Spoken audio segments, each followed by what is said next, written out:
Hey, babe. Open something up. What is going on here?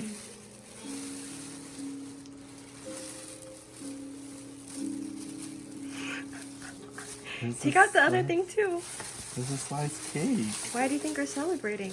Oh my gosh. I think we're celebrating because...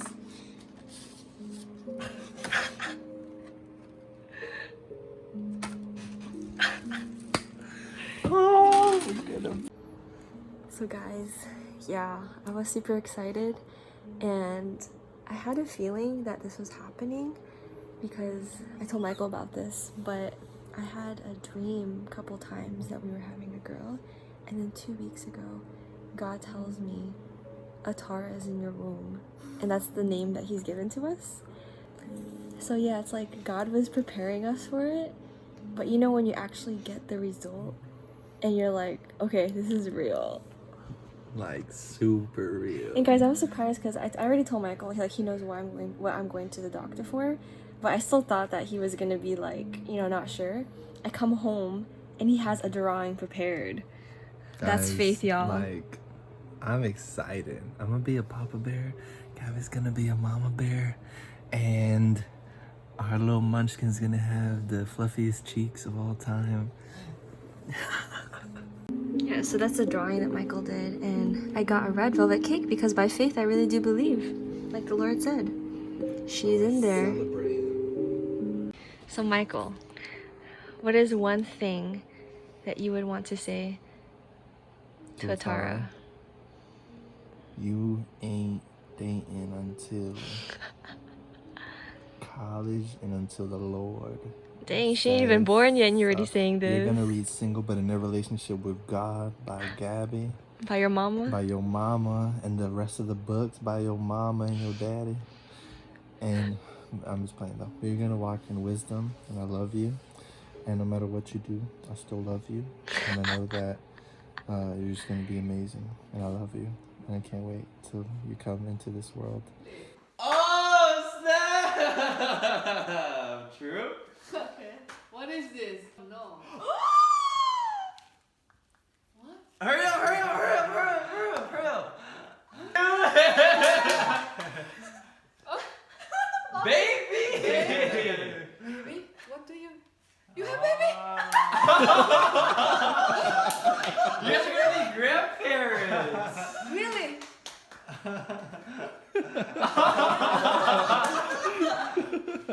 Look at my mom's face.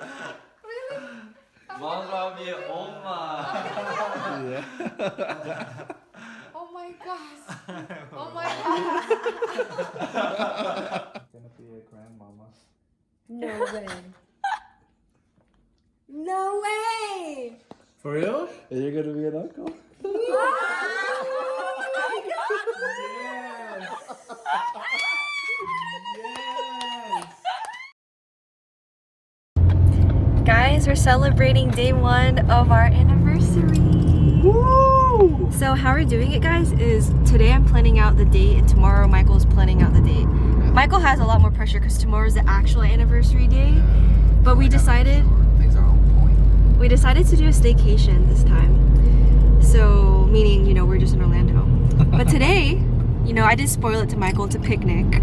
But he doesn't know what's inside. Like, he doesn't know what we're eating. No idea, guys. So, I mean, we went to Publix. I did think about the Publix sub, and now that I'm thinking about it, that's probably more picnic-like. But you guys will see too. So stay tuned. Whoa. Guys, what is this? Guys, sushi was a surprise. I don't know if sushi was the best idea, but what do you think, baby? I think this is like the best idea, y'all. Like, Gabby is so good at surprises. Guys, guess what? And unfortunately, I already took a bite. Guess what? We're having a baby. We took our pictures today by faith, so by the time you guys are seeing this, it's gonna already be announced. But... yeah, super announced. But y'all, it's time to feast. So especially right here. See this? Yeah, right there. Guys, we're being intentional to spend time together and just write out the highlights for this year. Yeah, guys, so whatever you're grateful for, Just write them down. What are some accomplishments? What are things that God got you through?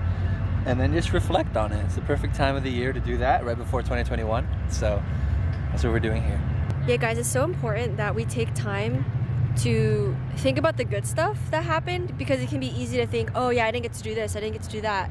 But as a married couple, right, especially for you married folks, like, talk about good things that happened in the marriage. What did you grow in? What did you learn? What are some things you accomplished together? I think it's just so important that we start the new year with a positive mindset. So guys, if you don't do this already, definitely do it. We're here at the Windsor, and Gabby, oh, look at the intricacies, feel that heart. I know, wow. As we're celebrating our 2nd anniversary, and the Hubs wrote so much. He knows I love it. I did write a lot. So we're here. We're gonna have some English tea. We got the flowers on the side.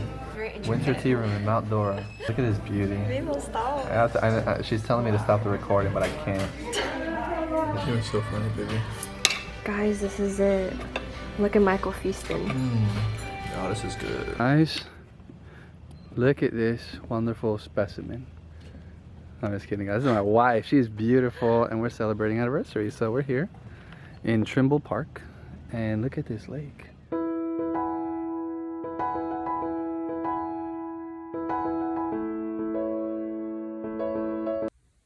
Guys, we finally finished it. So this is the final look. So we're really excited to hang this up in our upcoming new home. But yeah, God put this in my heart to make this so that we would always remind each other of how God sees one another, and that we could continue to rejoice about one another. And you can see here that Michael made his from mine super cute with all these roses. And then mine is more like Michael, you know, the painting, the creativity, and he loves that wooden nature vibe. Guys, we're at our first spot when we first dated. The Strand. The Strand. No more brunch, but hey, there's dinner. Guys, this looks amazing. Oh, he's ready. Yummy, yummy. Guys, Gabby found the perfect card for me. No, I'm just kidding. This is the one that I got for her. This right here. Y'all, look at this attention to detail. The adventure continues. M&G forever. Yeah, guys, that means Michael and Gabby. But guys, right here on this boat is Gabby and I. I'm a little white in here. But yeah, so I've had a dream before of like us rowing on a boat, and it was a singular boat. You know, we weren't on separate boats. We were doing things together and in unity. And this is just very significant because of, you know, this is what our marriage is about. You know, it's what marriage is about. You know, just one flesh. You know, you two coming together as one.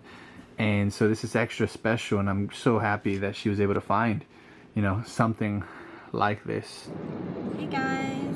Hey guys. So we've officially passed Christmas Day, and we did the baby reveal to our family. Woo. So I have to say that the reaction was the opposite of what I was expecting. I mean, I should have known that our family would celebrate because it's a baby, you know, it's a gift from God. But I definitely had fears of, you know, just like worry and whatnot. Because you all know that we're still on a journey of just seeking for a home, you know, a place. But we are believing God that He's going to bring that. So coming next year to really have a place where we can deliver baby Santi. Amen. Really expand. The word that He gave us was expand. And so when we think about that, it's just like, Lord, you know, if you guys have obviously followed us as far as our vlogging adventures go, God had to do a lot, you know, especially like building me up in responsibility and enabling us to make the necessary finances without having to rely on a full-time job in sorts. But God is so good, guys, that He's delivered that, and so now we're just trusting Him for the room. Yeah, seriously. Well, Michael, what are some of your takeaways from just the reveal and the support you've been getting from friends and family? How are you feeling? I'm feeling super stoked, super happy, like super encouraged to just trust, just be faithful. Just not that light though. Just be faithful, you know. God's faithful, and He's true all the way until the end. Like He will never stop being faithful. So I think as we keep that in mind, then we can look to the journey ahead with Yeah. confidence, knowing that God is going to meet us at all our needs. You know, we just have to have our eyes on Him, live righteously, and in so doing, you know, there could be nothing but good expectation from Him. You know, now if we're living in a manner that is not worthy, that is not righteous, that is not pleasing in His sight, then yeah, our mind and our expectation is going to be like, ooh, will He? Will He? Yeah, and it reminds me of the verse that God's been speaking to us, which is Matthew 6:33. And God says, like, the people of this world, they seek after, you know, food, money, provision. But as children of God, we just have to receive from Him. It doesn't mean that we're lazy, but God says, seek first my kingdom and my righteousness, and everything else will be given to you. Matthew 6:33. And God has been really giving Michael and I rest, like, not to do beyond what God has called us to do. Right, like, you know, even today Michael was like, we need to find clients. I'm like, no, God already told us that we can come with expectancy, knowing that He's gonna bring it. But of course, we still have to work, do our part. You know, if there's people that God's already given, we gotta steward it, follow up. Like, that's a whole different story. But yeah, I've also been learning that too. But like I said, I mean, for me, I've been so happy and just even more thankful for community. And I'm realizing too, like, this is what matters in life. You know, marriage, family, your relationship with God, your heart, your character. Sometimes we can easily just think about materialism and think like that's where success comes from, or that's where favor of God comes from. But really, like, we have to remember the foundational things of life. You know, joy, peace, Jesus. He's number one. And you guys know I recently talked about beholding Jesus for this past Christmas on our podcast. But it's so important, like, we have to behold the foundational things. And yeah, God's been teaching Michael and I that we don't have to worry. We don't have to worry about anything, and He's been so good. So we're looking forward to next year. Baby Santi. Yes. Yeah, well, hold up. We need to hear from the mother-to-be. How do you feel, babe? With everything going I'm on? excited. I mean, I'm not afraid. I know prior to that, I was afraid of motherhood, to be honest. I was afraid that I wouldn't be able to handle, like, work, ministry, family, and the baby. But God has really been showing me more and more that His grace is available. Like, His grace has always been available for me. And so even with this child, I don't have to fear, and I can trust Him. And I told Michael this, but I didn't know this was a verse. I think it's in Psalms. I forgot what verse it is, guys, but it talks about how children in their parents' youth are like arrows. They're like weapons. And so I'm excited. Like, when we have children, they are a blessing, and they get to help us in the kingdom of God. So I'm looking forward to this baby, you know, helping us bring God's kingdom on earth, shifting this generation to really know the King of Kings and Lord of Lords, who is Jesus, and really looking forward to it. So, but yeah, for those who are listening who are moms, I would love the advice. You know, feel free to reach out to me or to us. Those who are dads. Oh yeah, that's true. I need some tips too. That's true. So you let me know. Gonna have to learn how to diaper change and all that stuff. That's the easy stuff. So if you guys got babies, that need diaper changes and stuff, you know, we don't mind swinging through and. The diaper change is the easy part, you though. know? The hard part is we gotta make sure us. Yeah. That's the hard part. But I'm just kidding. We're not gonna go over there and do your diaper changes. We can learn that ourselves. oh, we love you guys. God bless you.